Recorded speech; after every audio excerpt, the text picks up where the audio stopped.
Last year I had a sabbatical year. I didn't raise anything. Unfortunately, at the end of 2019, I ran out of sponsorship money, which has always been the tricky part in my career.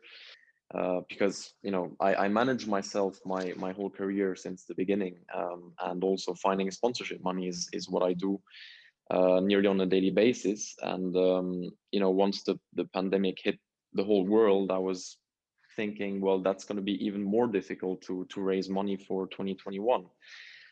But actually, the opposite happened, and I managed to get a very big sponsor on board for 2021. How it kind of happens, you have the traditional way of contacting a company and trying to sell yourself, sell the car, sell your helmet for advertising space, and in exchange you'll get money for it. But that gets more and more difficult. And what I've done in the previous year is I took it more on the emotional side, and I tried to explain my story that the last 4 or 5 years has been very difficult, and I think they like that very much.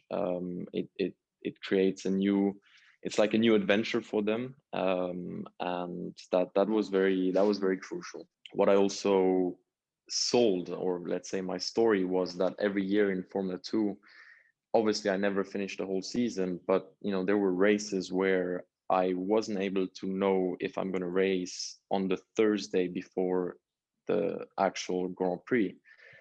And I managed sometimes to raise 50,000 euros within 3 days on the race week, from little sponsors, from friends, from investors, just to actually race that one race. And then the next race I wouldn't know if I would continue. So it was always an up and down fight that was tricky, but it was pretty cool in a way as well. But eventually, over the years, I realized that generating or giving an emotion to whoever is in front of you on that table is crucial. And some people will not dig further into it, but some people will actually be astonished by it and want to know more. If you're able to make them part of your adventure, of all the emotions you get through a season, that is absolutely crucial. What moments from your career do you think about and talk about? What are the moments that make you say, Ralph, you could make it if you keep trying and you keep working hard enough? Well, actually, it's funny because I sell more the struggling moments than actually the good moments I had. Obviously, I would have wished to have more good moments, more race wins, more podiums, more success. I did have a couple of highlights in my career, which I obviously sell and show them. But it's really the actual struggle that I had over the years that make them really interested. It's maybe atypical, but apparently the human brain is more attracted, or is more going to be in the, or everything that's more negative is more attractive than actual positive. I think that with my type of character, every time I reach rock bottom, I get new motivation and new energy. It's very weird, but once I've closed on a deal, or once I have good things happening, I kind of feel not so happy anymore. It's very weird what I'm saying, but that's really the case.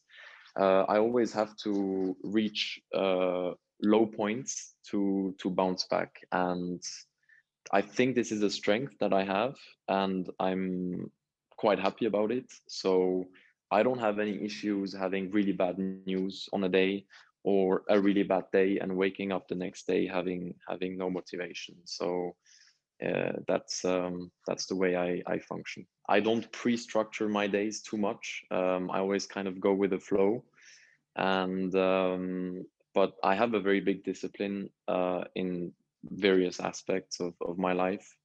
I think I have a good balance, which took some time to adapt to as well.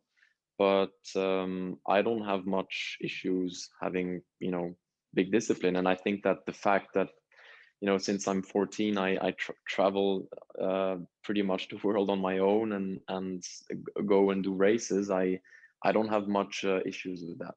Let's say on a normal day at home, I'd wake up around sometimes 5 or 6 o'clock, so quite early. I try to work out in the morning if I can, if I have time.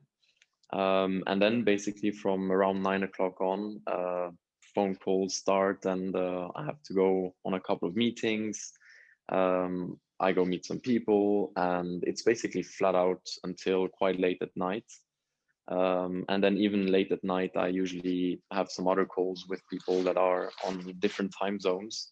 So it's quite hectic, but I enjoy it. I'm not a fan of holidays, but I like to spend a lot of time in nature when I'm in Switzerland, for example. That's where I kind of regain my whole energy. I go make some hikes in the mountains with my dog or on my own, and for me this is holidays. I'm not really the type of guy that would like to go on a beach some couple of weeks and just relax. That's not really my thing. My grandfather, Marcel Boschung, he used to be very good friends with Joe Siffert. Your helmet is not unlike Joe's, right? Well, it's actually I've got it here.